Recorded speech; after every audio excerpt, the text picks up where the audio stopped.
स्वागत है आपके इस चैनल पर। आज हम जानेंगे करवा चौथ क्यों मनाया जाता है। चलिए शुरू करते हैं। एक साहूकार के 7 बेटे और उनकी एक बहन करवा थी।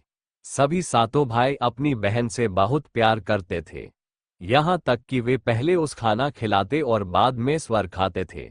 एक बार उनकी बहन ससुराल से मायके आई हुई थी। शाम को भाई जब अपना व्यापार व्यवसाय बांध कर घर आए तो देखा उनकी बहन बहुत व्याकुल थी।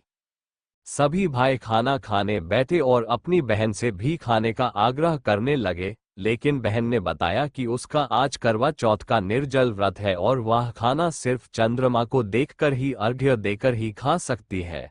चौक चंद्रमा अभी तक नहीं निकला है, इसलिए वह भूख प्यास से व्याकुल हो उठी है। सबसे छोटे भाई को अपनी बहन की हालत देखी नहीं जाती और वह दूर पीपल के पेड़ पर एक दीपक जलाकर चलनी की ओट में रख देता है।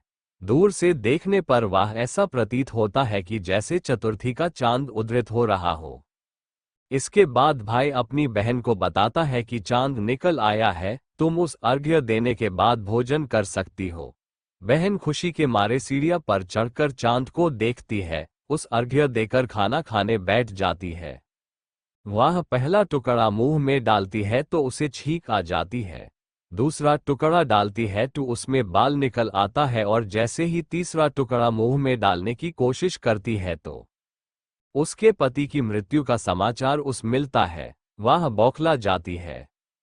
उसकी भाभी उस सच्चाई से अवगत कराती है कि उसके साथ ऐसा क्यों हुआ। करवा चौथ का व्रत गलत तरीके से टूटने के कारण देवता उस पर नाराज हो गए हैं और उन्होंने ऐसी सजा दी है। सच्चाई जानने के बाद करवा निश्चय करती है कि वह अपने पति का अंतिम संस्कार नहीं होने देगी और अपने सतीत्व से उन्हें पुनर्जन्म दिलाकर रहेगी। वह पूरे 1 साल तक अपने पति के शव के पास बैठी रहती है, उसकी देखभाल करती है।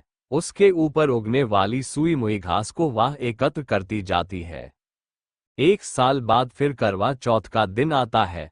उसकी सभी भाभियां करवा चौथ का व्रत रखती है। वह भाभियां उससे आशीर्वाद लेने आती है।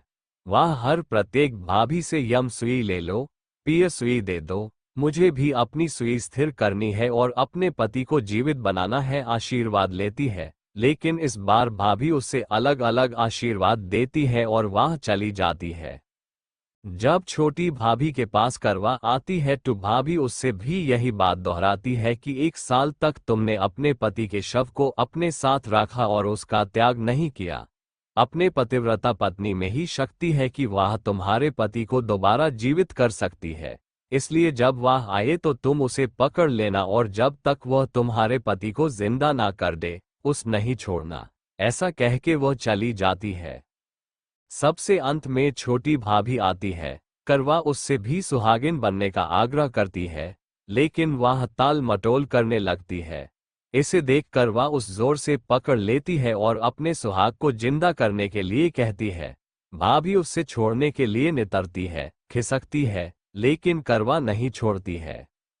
अंत में उसकी तपस्या को देख भाभी प्रसन्न हो जाती है और अपनी छोटी उंगली को चीरकर उसमें से अमृत उसके पति के मुंह में डाल देती है, तो करवा का पति तुरंत शन शन करते हुए उठ बैठता है। इस प्रकार प्रभु कृपा से उसकी छोटी भाभी के माध्यम से करवा को अपना सुहागिन पत्नी मिल जाता है। हे श्री गणेश जी, हे गौरी जी, इस प्रकार करवा का छिप सुहागन का वरदान आपने प्रदान किया, वैसा ही सब सुहागिन को मिले।